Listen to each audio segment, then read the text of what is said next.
E aí pessoal do Você Mais Rico, aqui quem fala é Bruno Perini, criador do canal, e nesse vídeo vamos falar sobre financiamento imobiliário, mas principalmente sobre por que eu acho uma péssima ideia financiar imóveis com taxas atreladas a algum índice inflacionário. E antes de entrar no assunto propriamente dito, eu quero lembrar para você que assiste aqui o conteúdo para deixar o seu like e, se não for inscrito, se inscrever aqui no canal para que o Você Mais Rico possa continuar crescendo e atingindo cada vez mais gente. E cabe frisar aqui, antes de entrar na parte onde nós comparamos diferentes maneiras de fazer um financiamento, que eu não acho financiamento um bom negócio e acho muito importante falar sobre isso no começo, porque depois eu vou falar sobre qual é a maneira de fazer um negócio pior, na minha opinião, que é financiar através de algo ligado à inflação. Mas como é um vídeo sobre financiamento, eu não quero deixar a impressão de que, olha, eu acho o financiamento uma boa, porque no final das contas, eu não acho. Eu nunca fiz um financiamento imobiliário na minha vida, acho que essa foi uma decisão, inclusive, acertada no final das contas, porque ao fazer um financiamento, você vai se endividar por um período longuíssimo. A maior parte das pessoas faz financiamentos em períodos de 30 ou até 35 anos, que é o máximo permitido, e muita gente nem tem essa idade quando faz um financiamento, né? Ou seja, a pessoa ela topa assumir uma dívida por um tempo maior do que o tempo que ela tem de vida naquele momento. E pensando no que teria acontecido comigo se eu fizesse um financiamento lá atrás, o que eu vejo é o seguinte: me formei quando eu tinha uns 22 anos, se eu fosse fazer um financiamento de 30 anos, na época não podia, 35 anos ainda, eu iria acabar de pagar aquele negócio com 52 anos. E aí eu teria, de fato, um patrimônio, né? Seria o imóvel, que provavelmente teria se apreciado com o passar do tempo, sobretudo se eu comprei em uma boa região, mas principalmente também por conta de índices inflacionários, né? Tem sempre aquele almoço, aquela reunião de domingo, onde alguém comenta, eu comprei um imóvel lá em 94, o imóvel valorizou 600%. Aí você pode entrar na calculadora do cidadão e mostrar que o acúmulo da inflação desde aquele período fica em 585,43%.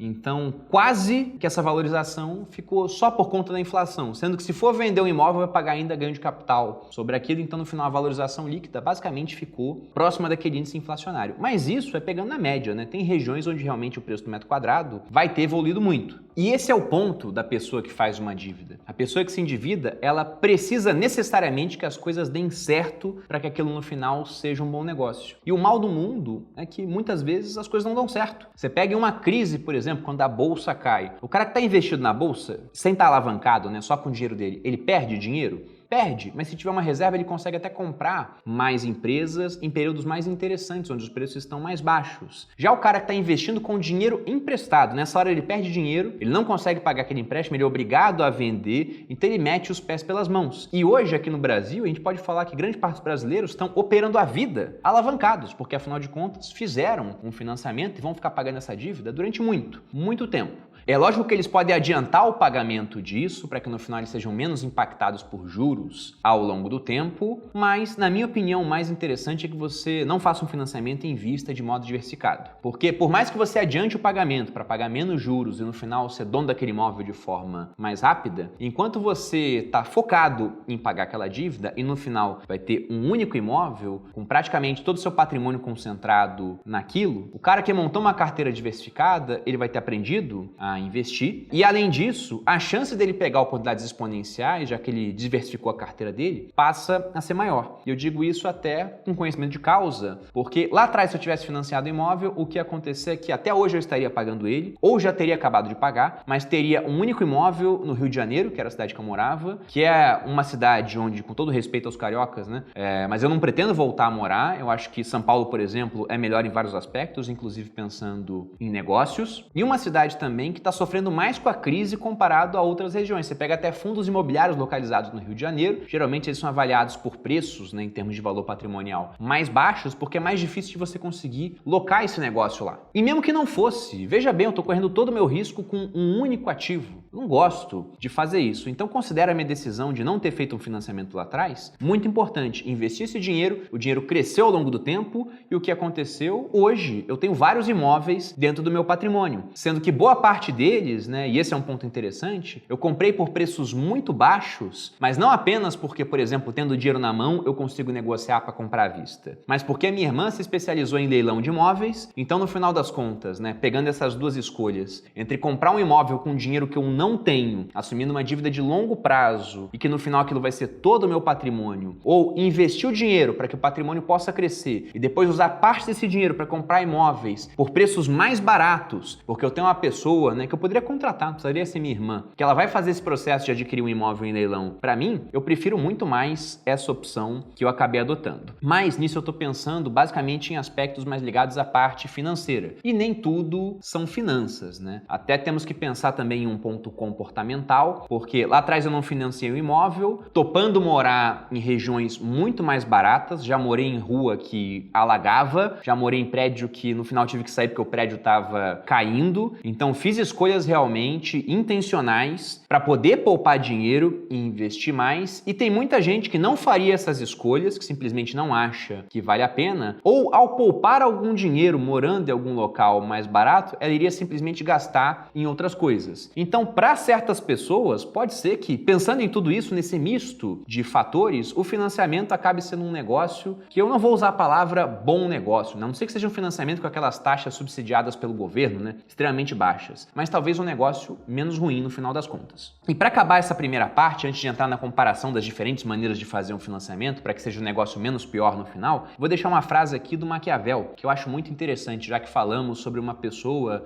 né, que está endividada, esperar que as coisas deem certo, ter que contar com a sorte. O Maquiavel dizia que aqueles que criam barreiras à falta de sorte experimentam a crise causada por ela em medida muito menor ou sequer a experimentam. Já os que contam exclusivamente com a sorte, sendo otimistas a ponto de abrir mão de sua prudência, são devastados quando o ambiente é alterado. E nesse momento, com o ambiente sendo alterado, com uma grande subida de juros, tem gente de fato sendo devastada. E aí entramos na questão de, bom, vou ignorar tudo que o Bruno disse e vou fazer um financiamento, né? Qual que é aquele que seria o menos pior? E qual é aquele que é o mais perigoso? Eu listei aqui 4 modalidades de financiamento para que a gente possa pensar em termos comparativos qual que seria a mais interessante, né? E há uma série de discussões para isso, mas a indiscutível como menos interessante, já adiantando aqui o título do vídeo, inclusive, né? Aquela ligada a índices inflacionários. Então, o primeiro deles, que é o mais popular, é um financiamento onde você tem uma taxa pré-fixada, ou seja, uma taxa já definida, corrigida pela TR, que é uma taxa referencial que é divulgada pelo Banco Central desde o início dos anos 90. Ela foi criada para compensar os efeitos da inflação em aplicações financeiras. E a fórmula de cálculo da TR é bem complexa, porque ela depende da média ponderada das LTNs, né, que são as letras do Tesouro Nacional, os títulos pré-fixados, mas o ponto é que quanto mais baixos os juros, no final as LTNs também ficam com juros mais baixos e a TR ela pode inclusive ficar em zero, e ficou em zero durante muito tempo, praticamente aí desde setembro de 2017.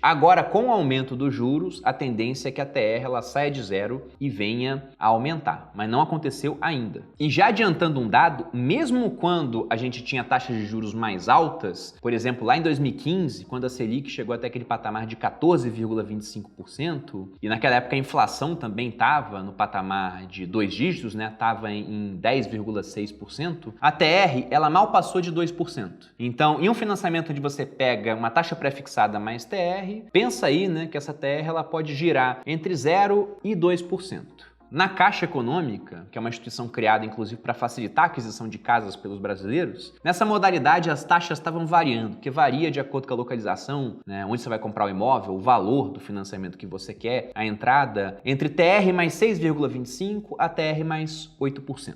Uma outra forma de fazer um financiamento, a segunda que veremos aqui, é pegar com uma taxa pré-fixada mais a correção dada pela poupança. A poupança, ela tem 2 maneiras de ter o seu rendimento, né? Em ambientes com uma Selic acima ou abaixo de 8,5%.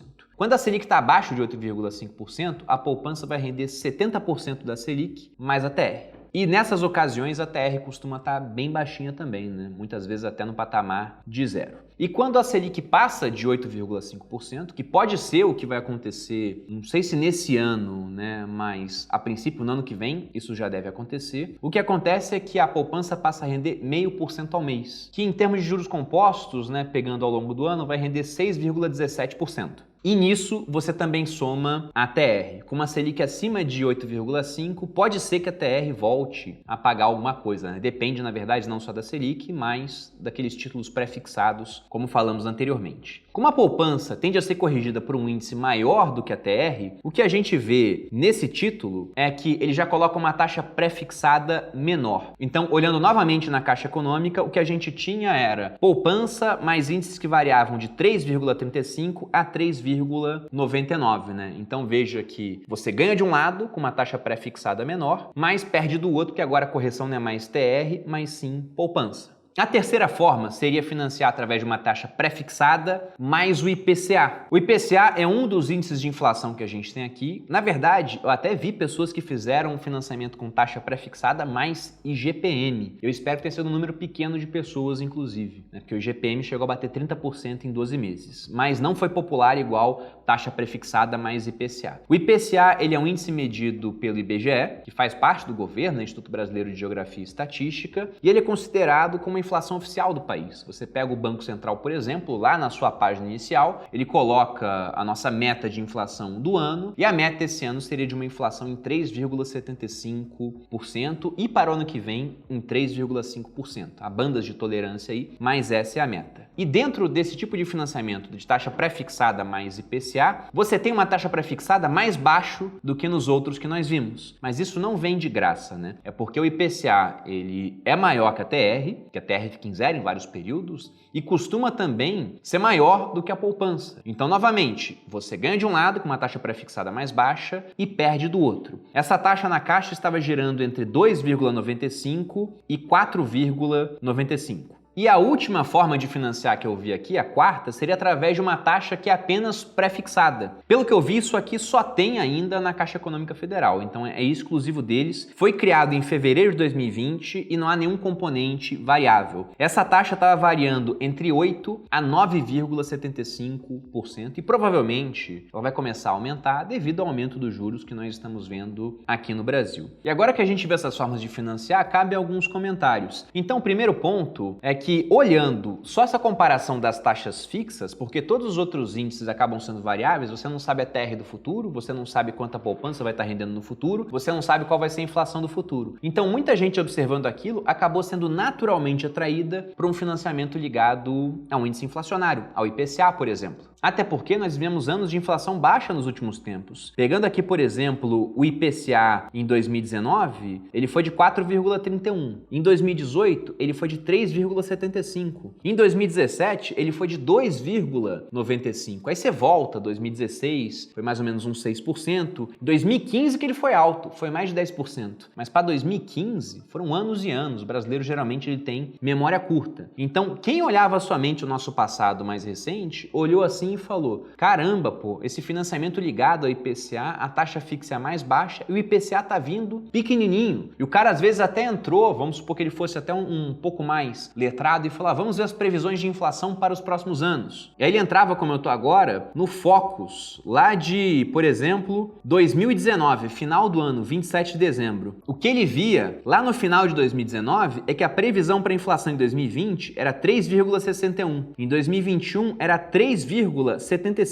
e lá em 2022 3,5. Isso passado pelo pessoal do Banco Central, porque afinal de contas 3,75 era a meta e 2022 3,5 era a meta também. Então numa conta de padaria ele somava taxa fixa mais inflação e falava: caramba, esse financiamento aqui vai ser o melhor. E aí muita gente vai e faz um financiamento atrelado à inflação, o que eu acho um péssimo negócio se a gente for observar, por exemplo, a diferença entre o IPCA e a TR ao longo do tempo. Eu estou colocando um gráfico aqui na tela que compara os últimos 24 anos de TR com o IPCA. Então nós vemos aqui que nos últimos tempos a TR tem ficado em zero e o IPCA teve épocas mais baixas, né? Chegou a ficar abaixo de 4% durante um tempo. Agora volta lá para o começo do Plano Real, ambos muito altos, próximos de 10%. Aí a TR ela começa a cair bastante, a inflação até cai mais rápido, só que depois a inflação sobe e ela permanece a partir ali do final da década de 90 sempre em patamares bem mais altos do que a TR. E veja veja que nisso a gente está comparando basicamente só a história do Plano Real. Se a gente for comparar a história antiga do Brasil realmente, né, em épocas anteriores, quando a gente tinha Cruzeiro Real, quando tinha Cruzeiro, Cruzado, Cruzado Novo, pô, pensando nessa época de Cruzado, Cruzado Novo, então, acabou. Ninguém que viveu essa época ia olhar para um financiamento atrelado à inflação e pensar, esse negócio aqui tá parecendo bom, porque o Brasil é um país que historicamente é péssimo no combate à inflação. Então, por mais que aquele financiamento ligado a um índice inflacionário pareça um bom negócio, a tendência ao longo do tempo é que ele não venha a ser um bom negócio. Então, a gente até pode discutir aqui qual seria a melhor forma de financiar um imóvel, né? Ou talvez a menos pior fosse a melhor palavra. Agora, a pior forma, na minha opinião, por mais que tenha parecido atrativo naquele momento, é financiar com índice ligado à inflação. Porque historicamente aqui no Brasil, isso tende a dar problema. E para esse problema acontecer, a gente nem precisa voltar a ter hiperinflação aqui no Brasil não, viu? Basta que essa inflação continue num patamar aí de 8, 9, 10%, que esse financiamento já vai ficar muito mais caro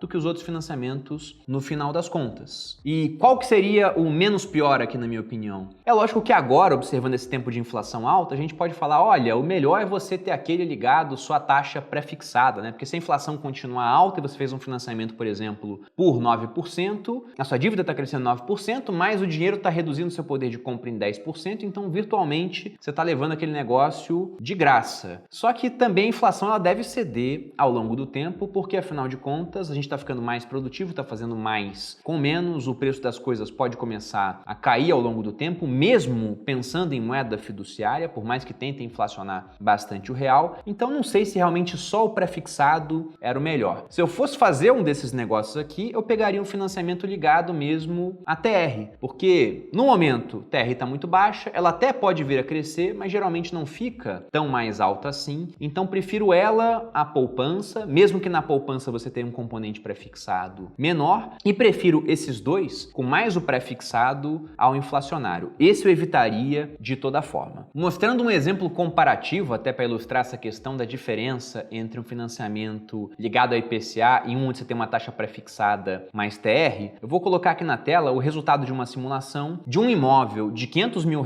com 100 mil de entrada e 400 mil financiados em 360 meses, ou seja, 30 anos. Esses financiamentos teriam sido contratados em agosto de 2019, que foi quando lançaram essa modalidade de financiamento atrelado ao IPCA. Para as taxas de juros, a linha corrigida pela inflação cobra 3,25 mais o IPCA do período. E a linha corrigida pela taxa pré-fixada mais TR cobra 7,99 mais TR, que desde então se manteve em zero. O que nós veríamos, né, e nesse financiamento foi usada aquela tabela de amortização constante, tabela SAC, onde a amortização é sempre constante e o valor da parcela vai mudando, né? Você tem outras formas de fazer financiamento também, mas essa costuma ser a mais popular. O que a gente vê é o seguinte, a primeira parcela no financiamento ligado a IPCA era bem mais baixa, R$ 2.293,48. Já na parcela ligada à TR era de R$ 3.794,02. Lembrando, é o mesmo valor financiado no final das contas pelo mesmo prazo. A parcela atual já estaria em R$ 2.472,02 para o financiamento ligado ao IPCA e para o financiamento ligado à TR em R$ 3.655,38. Então, a parcela ligada ao IPCA subiu 7,78,